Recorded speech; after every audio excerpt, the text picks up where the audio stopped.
Selamat datang ke program Kongsian Firman-Mu, sesi yang ketiga. Kami akan bersama anda pada jam 7.30 malam mulai 23 hingga 29 Ogos 2020. Saya, John Delson Vivian Jackson, akan memimpin di dalam Kongsian Firman-Mu tahun 2020. Tema kita pada tahun ini adalah menghadapi ketakutan dengan keberanian. Daripada ketakutan, kita bangkit dengan keberanian yang membawa kita kepada kehidupan yang baik dan lebih dekat kepada Tuhan.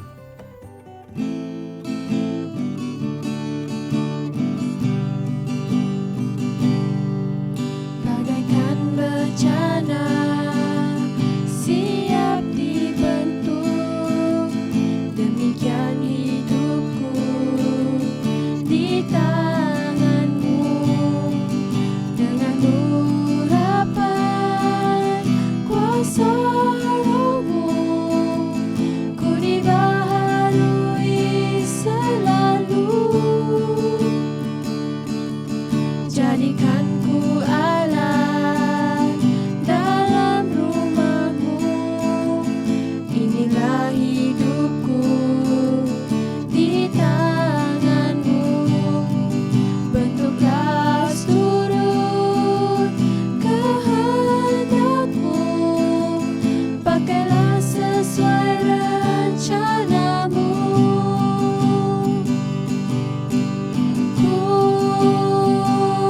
Seperti-Mu, Yesus, disempurnakan selalu dalam segenap jalanku, memuliakan nama-Mu.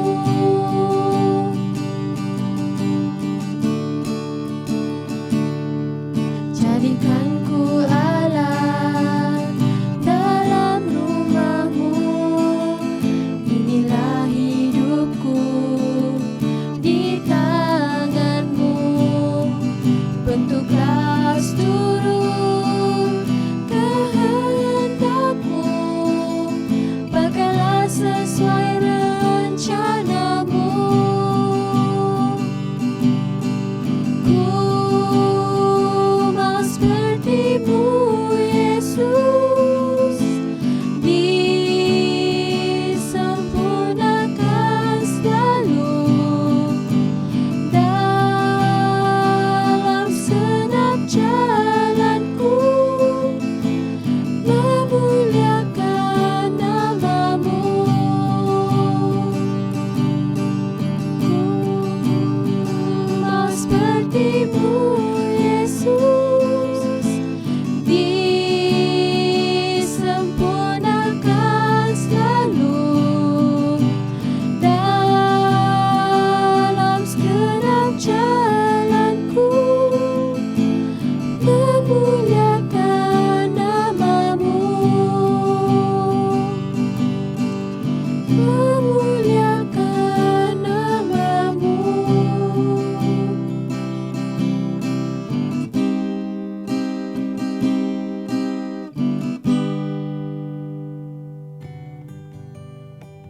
Mari kita berdoa.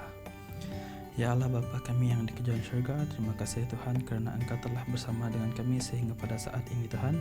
Tuhan, kami mohon kepada-Mu supaya Engkau berkatilah pengkhotbah dan kami yang sebagai pendengar nanti Tuhan. Semoga apa yang dikatakan nanti dapat dijadikan pedoman dalam hidup kami Tuhan. Tuhan, ampunilah segala dosa kami dalam nama Yesus Tuhan Juru Selamat kami. Amin.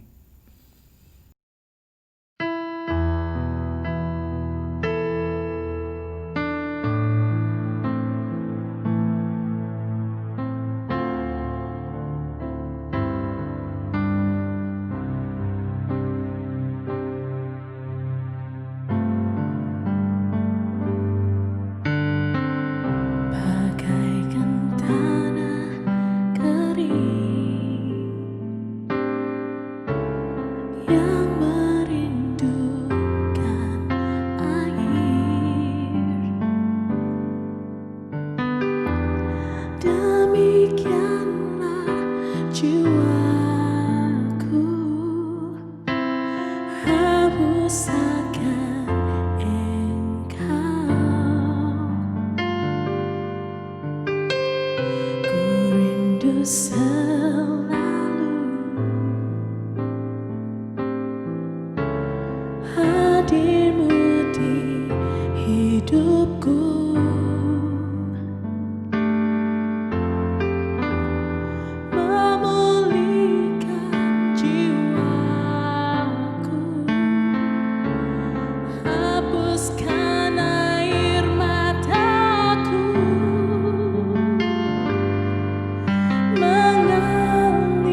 kering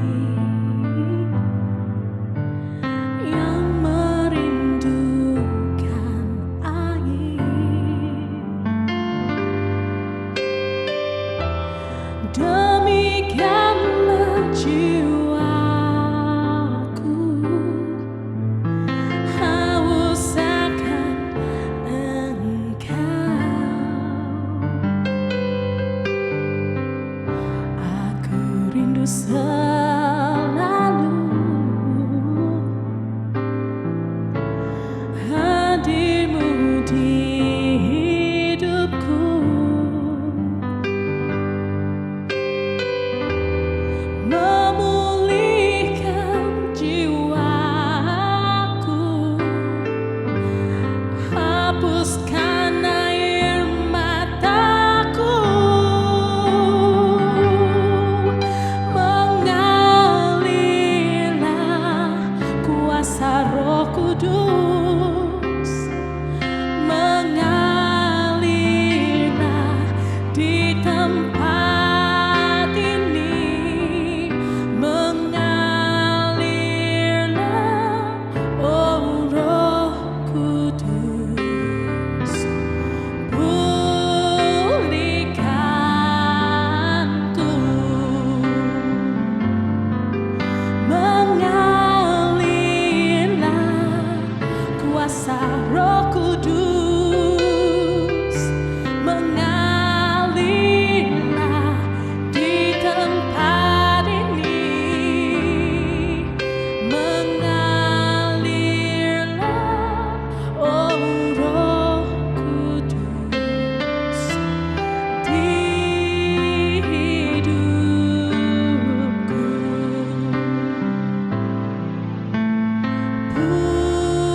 Pulihkanku di hidupku.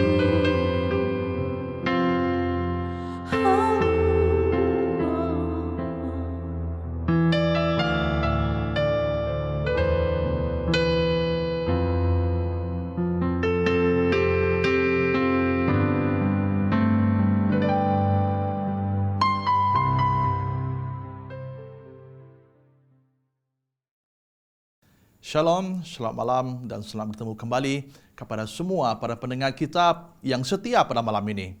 Sekali lagi bersama saya Pastor Dekel David di dalam sesi ketiga kita pada malam ini melalui Suara Harapan. Dan tema kita sekali lagi adalah menghadapi ketakutan dengan keberanian.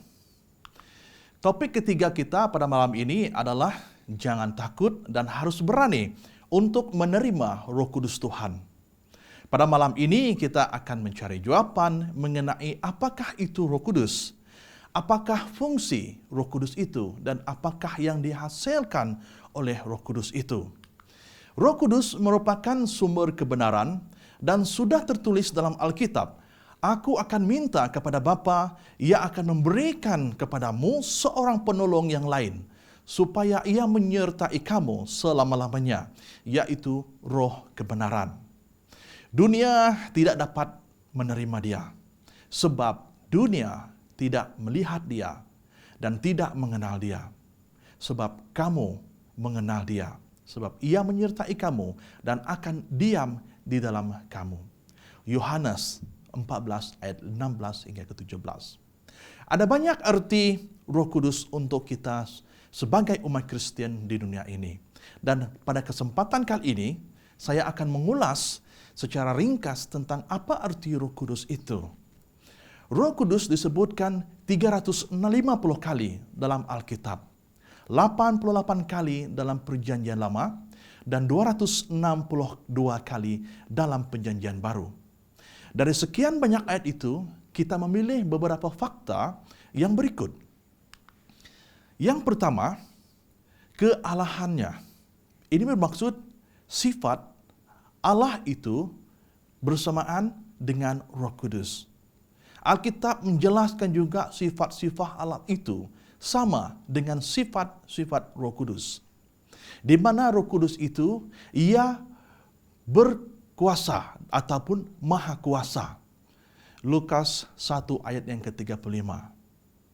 Dan kita melihat sifat Roh Kudus yang kedua adalah kekal. Dalam buku Ibrani 9 ayat yang keempat.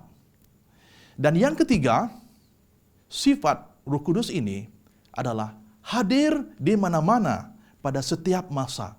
Mazmur 139 ayat 7 hingga yang ke-12.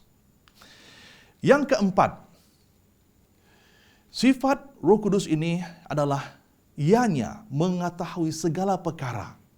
Dalam 1 Korintus 2 ayat 10 hingga yang ke-11. Kita telah pun mengetahui sifat-sifat Roh Kudus itu. Dan sekarang kita akan mengetahui apakah fungsi, tugas utama Roh Kudus Tuhan ini. Fungsi dan tugas utama Roh Kudus Tuhan ini adalah yang pertama. Ia mencurahkan kasih Allah dalam hati kita. Dalam buku Roma 5 ayat yang kelima. Yang kedua, fungsi dan tugas utama Roh Kudus Tuhan ini adalah dalam buku Yohanes 16 ayat yang ke-13, yaitu menuntun kepada segala kebenaran. Yang ketiga, ia memberi kuasa untuk hidup dan melayani. Dalam buku Kisah Para Rasul pasal 1 ayat yang ke-8. Dan yang keempat, fungsi dan tugas Roh Kudus ini adalah menghasilkan kelahiran baru dalam buku Yohanes 3 ayat 3 hingga yang ke-8. Lihatlah betapa pentingnya fungsi-fungsi Roh Kudus kepada kita. Manusia di dunia yang berdosa ini. Dan persiapan Roh Kudus ini memberikan segalanya yang kita perlukan dalam penantian kita terhadap kedatangan Yesus yang kedua kalinya nanti. Jika kita memerlukan bantuan Roh Kudus, maka Tuhan akan mengirimkannya. Jadi, kita amat memerlukan bantuan Roh Kudus itu untuk rencana keselamatan apabila Yesus datang untuk kali yang kedua. Di dalam Alkitab, Allah berulang kali digambarkan sebagai pemilik kebun ataupun petani, dan ia bersifat ilahi, dan ini menandakan bahwa Allah akan menuaikan buah yang menghasilkan buah yang berkualiti. Dan ia disamakan dengan kedatangan Tuhan yang sudah dekat. Di dalam buku Yakobus 5 ayat yang ke-8. Kamu harus meneguhkan hatimu karena kedatangan Tuhan sudah dekat. Dari situlah terhasilnya juga buah roh yang amat diperlukan oleh semua umat Tuhan. Apakah buah roh itu? Dalam buku Galatia 5 ayat yang ke-22 hingga ke-23. Tetapi buah roh itu ialah kasih, sukacita, damai sejahtera, kesabaran, dan penguasaan diri. Persoalannya di sini, mengapakah buah itu sangat penting dan berarti kepada Allah? Sekali lagi, kita kembali kepada buku Galatia 5 ayat ke-22 hingga yang ke-23. Tetapi buah roh itu ialah kasih, sukacita, damai sejahtera, dan kesabaran, serta penguasaan diri. Karena inilah sifat-sifat Tuhan Allah kita. Dan ini adalah potret dari hati Allah sendiri. Dan melihat tabiat sifat-sifatnya yang begitu indah, yang dicerminkan oleh semua umatnya. Tetapi dapatkah kita melakukan sesuatu tanpa bantuan Roh Kudus? Mari kita lihat kembali bagaimana pelayanan Yesus dan para rasul-rasulnya yang melakukan pekerjaannya pada zaman dahulu melalui Roh Kudus Tuhan. Sebelum kenaikan Yesus ke surga, Yesus berjanji bahwa seorang penolong, Parakletos, akan datang, yaitu Roh Kudus. Dia akan membantu kita untuk melaksanakan misi yang Yesus perintahkan untuk kita lakukan. Apakah yang Roh Kudus lakukan? Dia menghasilkan pertumbuhan. Ya, Roh Kudus menghasilkan pertumbuhan. Di mana dalam buku Kisah Para Rasul 2 ayat yang ke-47 dan mengatakan begini, Dan mereka disukai semua orang. Dan tiap-tiap hari Tuhan menambah jumlah mereka dengan orang yang diselamatkan. Kitab Para Rasul menceritakan pekerjaan Roh Kudus melalui mereka yang membiarkan Dia bekerja di dalam hidup mereka. Roh Kudus memenuhi para rasul dengan kuasa dan menyentuh setiap hati yang mendengar tentang Injil. Setiap orang yang penting bagi Allah. Dia mati untuk setiap manusia. Dia ingin semua orang tahu tentang Dia dan menerima Dia. Dia telah memilih kita untuk melakukan pekerjaan ini melalui Roh Kudus Tuhan. Semua pekerjaan Allah yang bersifat erat, pribadi, dan akrab dalam hati yang lemah lembut dan juga hangat. Setiap tusukan yang menyedarkan setiap kita manusia ke arah kebenaran.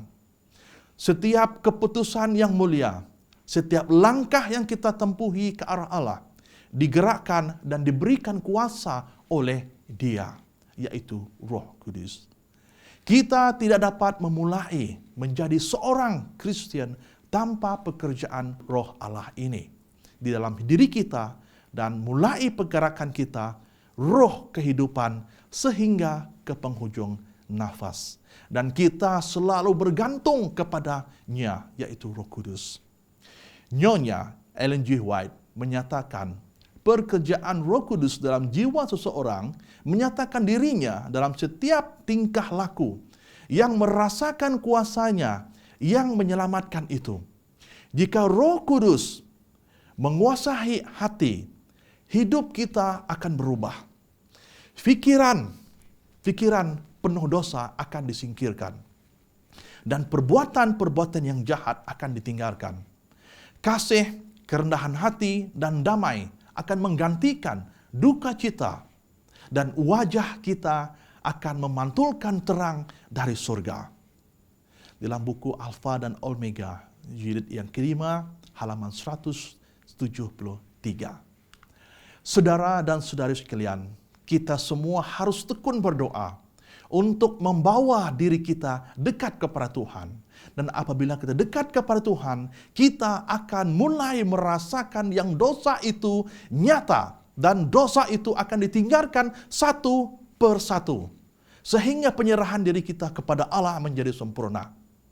Dari penyerahan diri yang sempurna akan tumbuh kepercayaan dalam diri kita. Dan dari kepercayaan itu akan terhasilnya iman. Dan dari imanlah Allah dan manusia akan menjadi satu. Kisah Para Rasul 2 ayat yang keempat. Maka penuhlah mereka dengan Roh Kudus. Dari sejak ini, Roh Kudus akan didahulukan dalam semua bidang kehidupan dan nasihatnya pun akan dituruti seperti yang dikatakan dalam Alkitab. Kisah Para Rasul 15 ayat yang ke-28. Sebab adalah keputusan Roh Kudus dan keputusan kami adalah kata-kata yang digunakan untuk menyatakan sikap untuk menyukai Allah. Dengan demikian, keinginan manusia dikawinkan dengan keinginan Allah dan menghasilkan perpaduan dari keinginan manusia dengan keinginan ilahi. Maka dengan mengalir kebaikan yang tidak dapat dibendung akan mengubah dunia ini. Jadi sekalian semua, marilah kita bersama-sama supaya kita jangan takut atau harus berani untuk mempercayai Roh Kudus Tuhan demi perubahan yang akan membawa arti kebenaran di dalam Allah dan beralih arah kepada Tuhan Allah kita. Semoga Tuhan memberkati semua. Amin.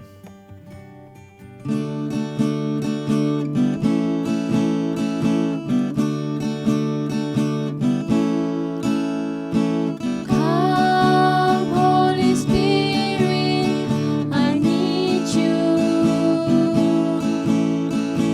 Come, Holy Spirit, I pray. Come with your strength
Mari kita semua berdoa. Allah Bapa kami yang bertata di kerajaan surga, kami mengucapkan syukur dan terima kasih di atas penjagaan Tuhan terhadap semua kami di dunia ini. Walaupun kami ini berdosa, melakukan kesilapan dan kesalahan, Tuhan tetap memberikan kami peluang untuk dimaafkan dan diampuni. Dan pada saat inilah kami memerlukan pertolongan Tuhan, agar Tuhan mengirim Roh Kudus Tuhan kepada setiap kami di sini dan para pendengar juga, agar Roh Kudus Tuhan memimpin kami, menjaga kami, membuka hati dan pikiran kami, agar terus mempercayai Tuhan dan Roh Kudus Tuhan, di mana Roh Kudus Tuhan akan terus bekerja dalam hati dan pikiran kami, agar kami mengerti dan juga mengetahui kebenaran tentang Tuhan Allah kami. Dan kami juga mohon agar Tuhan sentiasa memberikan kami perlindungan, kekuatan mental dan fisikal untuk menghadapi situasi yang sukar, agar kami terus bersama dengan Tuhan dan kekal sehingga kedatangan-Mu yang kedua kali suatu hari nanti. Sekali lagi Tuhan, kami mohon Tuhan sentiasa bersama dengan kami. Ampunilah segala dosa dan kesalahan kami.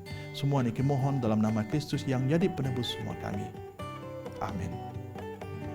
Terima kasih kerana telah bersama kami.